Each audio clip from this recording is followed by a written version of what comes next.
Hello viewers, আপনারা ইতিমধ্যেই লক্ষ্য করেছেন শহীদের চালাকি এখন আর লুকানো নেই, অনেকটাই প্রকাশ পেয়ে গেছে।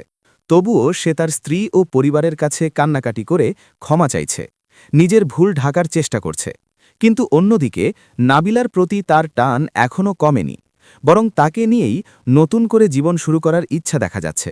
এখন প্রশ্ন হচ্ছে, শেষ পর্যন্ত শহীদ কি সিদ্ধান্ত নেবে?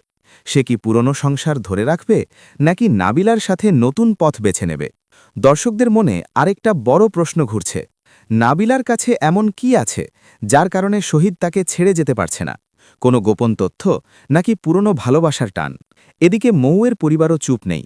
তার মা ইতিমধ্যেই সিদ্ধান্ত নিয়ে ফেলেছে এই সম্পর্ক আর টিকবে না। তাহলে কি মৌ সত্যি এই সংসার ছেড়ে চলে যাবে? সব মিলিয়ে ঈদ স্পেশাল এই পর্বে থাকছে অনেক চমক আর টান টান উত্তেজনা। এবার আসি সবচেয়ে গুরুত্বপূর্ণ আপডেটে। এই ঈদ স্পেশাল ৪ নম্বর পর্বটি আপনারা দেখতে পারবেন ২৫ মার্চ দুপুর ১২টায় একটি জনপ্রিয় ইউটিউব চ্যানেলে। তাই মিস করতে না চাইলে অবশ্যই সময় মতো দেখে নেবেন। আর যদি আপনি নতুন হয়ে থাকেন তাহলে ভিডিওটি লাইক দিন, কমেন্ট করে আপনার মতামত জানান, আর চ্যানেলটি সাবস্ক্রাইব করতে ভুলবেন না। আজকের মতো এখানেই শেষ করছি। সবাই ভালো থাকবেন, সুস্থ থাকবেন। আবার দেখা হবে নতুন কোনো আপডেট ভিডিওতে।